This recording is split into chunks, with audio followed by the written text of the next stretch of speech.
So the title of my talk, I hope you can all see that. It is called Making Peace. Sounds a little clever, but not a whole lot to explain there. We want to just sort of, again, bring you into our world of how we make stuff, how we not only design, but also on the kind of business side, operations, and so on. We're going to hit at 3 sort of chapters. These are from me. These are not sort of associated with our company value or anything like that. It's just sort of my topics of this talk. Adapt, try, and believe. I'll get into how that all flows. But I'm going to start 2020. So I joined 4Ps, I think January 4th, 2020. It was an exciting time. We had a lot of optimism and excitement.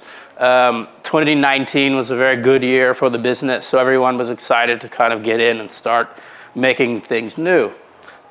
We, of course, had our new logo, identity, which was created at my time here doing Rice. So it was a nice kind of stepping stone into that in-house world. We have a new color, which you all know, indigo. We like to put indigo everywhere.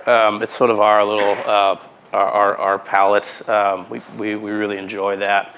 We have new photography. So when we approach food photography, we don't really do the typical way, the typical kind of glossy way. We do it our way, which is very natural, a lot of sunlight, and sometimes giving some sort of weird situations.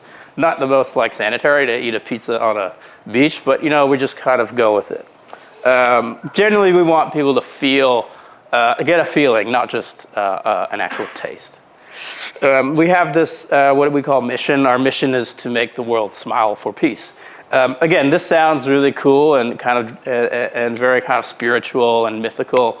And what we have ultimately, we have this kind of tools, this visual language that we're going to play with to kind of bring out that spirit, that kind of that idea that peace is very important to us, and we want to share that. This is a bit of kind of like a little intro to our marketing approach. This is the first and last slide about like marketing that I'm going to go over. But what you see here is on the left is the Windows Phone, on the right is obviously the iPhone. These ads come out relatively at the same time. On the left, you're kind of getting the impression that they're sort of telling you what this phone does, or telling you what you can do with it. It's very kind of clear, direct, and so on. On the right, the Apple ad, it's kind of like encouraging people to use their imagination. This thing is a tool for people to sort of open their mind and open their world. That's how we want to approach our version of creativity and work. Anyway, enough about that. Another thing is we established this guy. So this is our logo for what we call 4Ps.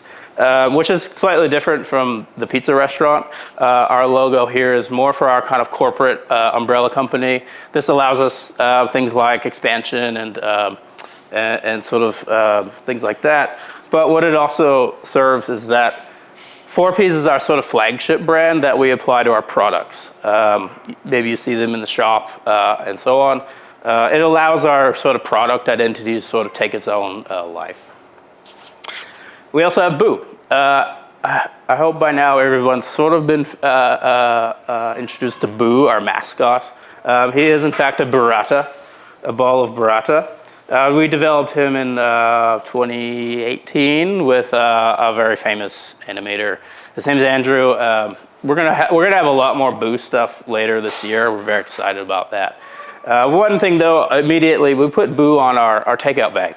We call this the Boo bag. It's a compostable plastic bag, not made of plastic. So it's great. But yeah, so that year, 2020, again, started a lot of optimism. We're out in the field visiting farms, talking to our suppliers. This is the owner of Tencent Farm. He really loves his cabbage. And that day we ate a lot of cabbage straight from the ground, and it was really, really delicious. However, everything kind of changed on the 24th of March, not only for the company, but also as people. I'm sure you all remember that was the day that restaurants closed. That obviously really shook us up. And all of that kind of optimism and excitement kind of went away. Or not went away, but all of a sudden we had to shift everything from dining in to now we have to get food out. So that brings us to our first chapter, which I call Adapt. So like I said, we had to start delivering. If maybe you know or not, our food, especially our pizza, we use sourdough pizza, so which is a type of a way that it's made is that as soon as it comes out of the heat, it starts to degrade. It's like a French fry. You have to eat it right away. That always posed a challenge for delivery, and that's why up until the COVID pandemic, we never delivered. So it was sort of a tough decision to kind of go down that route. So at first, restaurants, like I said, were closed. So our restaurants turned into these kind of delivery hubs. This is Haibachong, and it was just full of boxes. Quite cool to actually be in there. We turned some of the tables into some desks. That's my desk. So you kind of get the sense of what we're doing at the time. We're sending around a lot of documents with really inspiring messages. But yeah, that was sort of the time. That boo bag really came in handy because actually at this point now we needed a lot of those bags. They're going out fairly frequently. This is I'm not sure if it's the first delivery, but it was on the day of, or the morning of our first run of delivery. You can see it's really not pretty. It was not working. We had our shipper, Aha Move, basically just carrying big bags of pizzas around.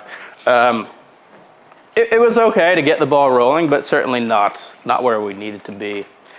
We went and bought these bags, these heat bags. We stuffed them with massage pads, which was sort of, again, like this kind of DIY on-the-fly solution. But that was what we needed to do to kind of keep things contained and keep the heat inside.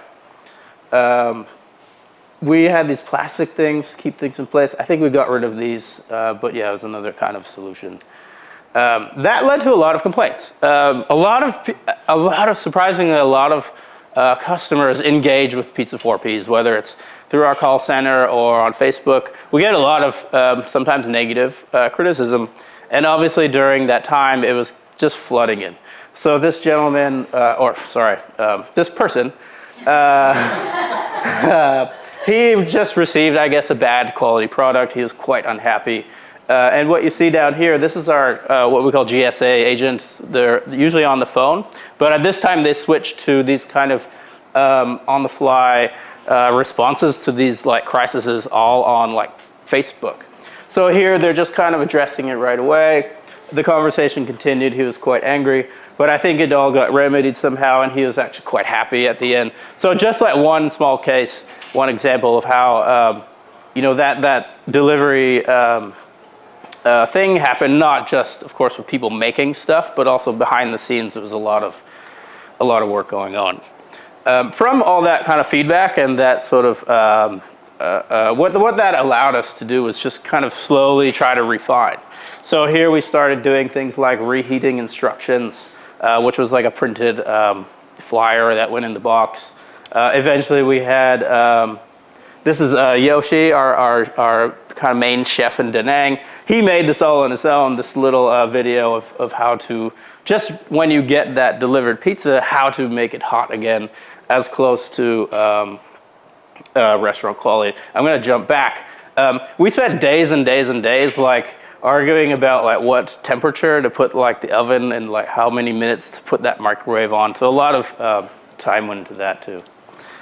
We also did fun things like we had playlists that we put on Spotify. This was something that like when people are stuck at home, we wanted to give them just something other than food to just kind of bring some happiness. Some fun activities also just for the team. We also did a pizza meditation session, which sounds weird, but actually this kind of mindful eating is a very popular thing for all the mindful eaters in the room. We also made a donation to hospitals at the time. So this, I think about 1,000 meals in total in Ho Chi Minh City and Hanoi. So here we shot a little, some content, but it was really cool on that day to see everybody pitching in. The healthcare workers. It's hard to tell because they're wearing masks, but I think they were happy to receive that. And then moving on, finally we were able to launch a kind of online delivery platform. It took a while. Here we have Boo sort of introducing. This is what it looked like. Again, not pretty, but it got the job done. It allowed people to sign in, make an order, add to cart, and away we go. It took a lot of pressure off the phone lines, and it allowed us to sort of build that system. This is an ugly slide, but one main thing is we avoided using Grab or Shopee, for example. This allowed us to keep everything in-house.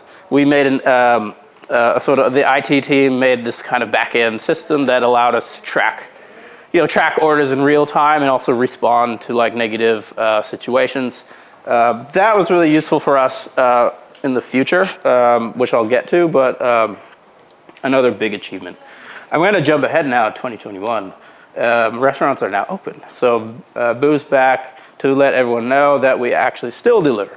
That was a decision we had to make, was when restaurants open, do we still deliver? We decided to. Our delivery guy is a little more slick now. We have a nice sort of branded rain cover. That heat box actually got also refined. This guy at the top, that's a little battery pack. And inside is like a little hot pad. This was something that I think our IT guys like just figured out and made. And I think we still use something like this. But that again just created a better product, a better served product. Our digital device, our app, was also given a bit of a facelift. It looked a bit more pretty. It was a little more efficient. It allowed things like really easy to order that half and half pizza. As you know, half and half is a staple, so we wanted to offer that. We let people set up their profiles, so it made for easier kind of tracking orders and setting up accounts, and just made everything faster. Real-time tracking, similar to like any kind of shipper app. And then lastly, which is the most boring top feature, but actually very, very helpful to some of our local business owners, you could get a red invoice on the spot with our app. This was actually very innovative at the time for our team to make. There's a red invoice. Now, I won't go on and on because I could talk for days about delivery, but I wanted to show this guy. This is Nyan. One of our shippers at Saigon Pearl. Here's our delivery uniform. When we were thinking about what is like the 4P's delivery guy uniform, I wanted to kind of just keep it real a bit. Like when you think of a pizza guy delivering pizza, you want to just kind of have that like little team jacket or something. So anyway, that was yesterday. We took that shot.